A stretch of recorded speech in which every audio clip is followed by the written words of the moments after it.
Hi guys, and welcome back to the DT channel. We're here with Jack and his Golf R. In the last episode we took the car down to profile tuning, we put a K&N panel filter in it, and we put a Milltek GPF back exhaust. In fact, let's just have a quick listen to how that sounded. In this episode we're going to have a look at some aero and some styling options. We've had a look at what we've got, we found some Maxton parts we like the look of. Just now need to have a look at some colour options, and then get them around the car, lay them out, decide which way you want to go. Let's go and get them off the shelf, come on. Let's do it. We've got a front splitter, we've got some side skirts, we've got a rear valance to have a look at as well. Okay. So a couple of different colours for you to look at. And I'm already getting a very racy, aggressive, mean upgrade here, which is quite exciting. So on the back, you've got this rear valance. This is one of the more aggressive ones that they do.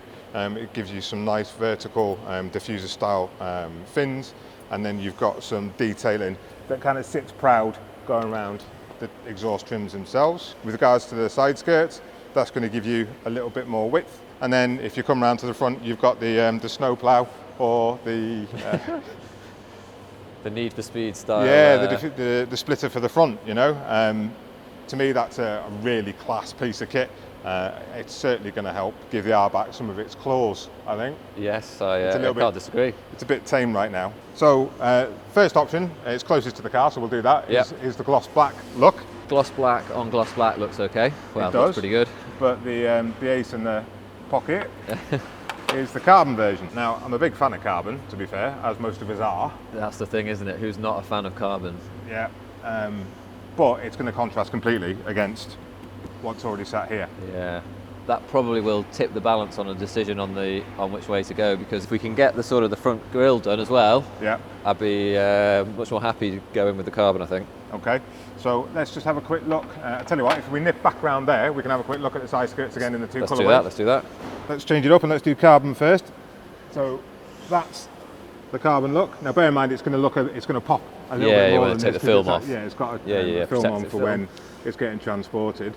But I mean, that's what it's going to look like when the film's carbon's off. Pretty cool, isn't it? To be fair, which is going to make it look nice. And if you look at the OZs that you've got on, you've got carbon on the centre caps as well, which we did in episode 2. Yeah. And then if we just showcase the gloss ones, that's what that's going to look like. Yeah, see, just when there's not less sort of gloss black around it already, I do prefer the carbon. Yeah. But on the front at the moment, it's the gloss black that looks better. Then if we have a look at the back, I think this is going to help settle the back end down a little bit with regards to the exhaust tips, but it's also going to give it some more meat at the back end and really make it look more dominant. So should we start off with the carbon? Let's do the carbon. Yeah, I like that. Okay, and then let's just have a quick look at the gloss. When you're not being tainted by all the gloss that's at the front, you know, as I say, it's going to look a lot better, gives it a lot more depth, to be fair, makes it look a hell of a lot more sporty. Like I say, it just completes the R look. Yeah. And it's just that decision now, do we go carbon or gloss?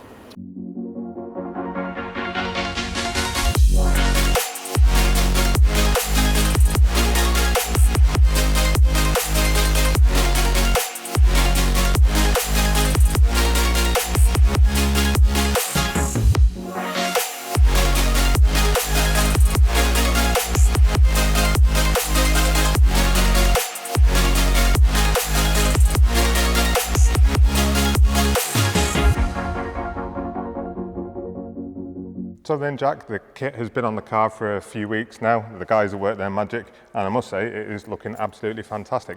What do you reckon? Yeah, loving it. Thanks, James. The guys at Maxton have done a great job as always. Just makes the car look much more aggressive. Absolutely. Much more racy, which is kind of where we wanted to get the car to go. Yeah. The front splitter, it really ties the car in much better now. We didn't go for the carbon. I'm glad we didn't. We went for the gloss black, which is much better with the rest of the black on the car. So yeah, I think it just really sets it up now for that sort of racy look that we're after. To be honest, the one that you went for with regards to the front splitter, there are a few options that Maxton do, and this is one of the more aggressive ones that they do. But it's not so aggressive so that you can end up taking it off on any speed bumps or cracking it against any curbs. You've done well there, mate. Yeah. So there's no problems with regards to fitments going onto a lowered car either. So if we just go around, let's have a look at the back, because there's a big change there as well, to be fair, mate. Yeah, equally happy with the back, to be honest. It kind of looks subtle, but then when you look at it in a little bit more detail, or you realise what's just come off it really has a big impact. The exhaust, obviously, we went for the big Mk8 tips, which 115 mil, yeah, they're a fair old size. Which kind of looked a little lost. Now we've put the Maxton on, it really sort of complements what we've already done, and it just makes the car look how it's meant to be. Really racy, really love it. And if we just go around and have a look at the side, one of the last little bits that we did was put on the side skirts. So the side skirts that you went for, mate, are the widest one that they do. And they don't look lost on there at all, and they don't look too prominent either, to be fair. You've not clipped them getting in or out? No, I haven't needed to use them as a little step ladder yet, which is always good. But yeah, no, again, they complement what's already on the Golf, just adding to it, and really, now with the whole package, really happy with how the whole look of the cars come together. So yeah, thanks for that. Superb. Look, mate, I'm glad you like it, and I know you're a busy guy, so I'll let you get back to the rest of your day, and I'll go through the rest of the stuff that we've done to it. Nice one. Cheers, James. Nice one. Thanks a lot. So when Jack first got this car, it came to him in stock format: stock wheels, stock suspension, stock power. And when we had a look at the car, Jack noticed some things that he wanted to change and look at some wheels, maybe make it go a bit quicker, etc., etc. The first thing that we wanted to do in episode 1 was go and look at the amount of power that the car was doing already. Now they're quoting 320 PS from VW, it's standard on this thing. So we went down to profile tuning, got it on the rollers, and managed to work out that it was pulling 331. Pretty good news and a great place to start from. But before we started doing anything else with regards to power, he wanted to look at the wheels. He wanted to go bigger and went for a 19-inch wheel over the 18s that come as standard. Now, we've got an awful lot of options for this thing. It's a 5x1 112 fitment, and there's a hell of a lot to go for. Jack went for the OZ Super Turismo LMs in a 19, and he put some Conti Sport Contact 6s on there as well in a 235/35/19, giving a great look to the car. I'm sure you'll agree. But one thing that he did see was that he didn't like the arch gap that was there as it was. So we went for some low-in springs from Vauxhall. That dropped it 25 mil, and it looks absolutely great. You can catch up with that episode here. One thing that he did think about was putting some track wheels on it, and we did a little guest episode with the Pro Race guys, went down to Team Dynamics, got to have a look at their stuff and the new wheel that they've released. The Pro Race LT that he went for was an 18x8, and we put those on some R888s as well. So at some point we're going to get some details about those, how they go around the track and how much he likes them. But then we went for power. Let's go and have a look at the exhaust. So in the quest for power, one of the things that we looked to first was the exhaust. So Jack went for a Miltech GPF back system. It's just over 3-inch in diameter, and the exhaust tailpipes that he went for were the GT115s. So they're a great size tailpipe to go on the back of this car, making it look more aggressive, and certainly replaces those OE things which look absolutely awful. Not only does it give you that big increase in power, we saw 17 horsepower when we took it down to the dyno, which was fantastic. We ended up being able to start hearing the thing a little bit like this.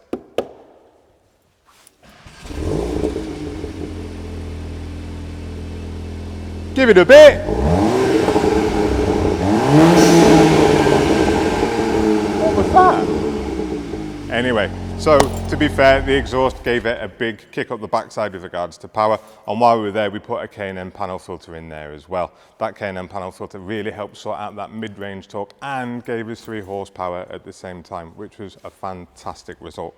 Now, all of these parts that we've been putting onto this car are available on our website in many different variations, but it doesn't matter if you don't have a Golf R. We cater for a whole range of cars with a whole host of parts. You can find them all over on our website. We are not done with this car by any means yet. We've still got plenty to go at. We've got a few modifications with regards to making it go a bit quicker. You might have heard something then that could tip you off.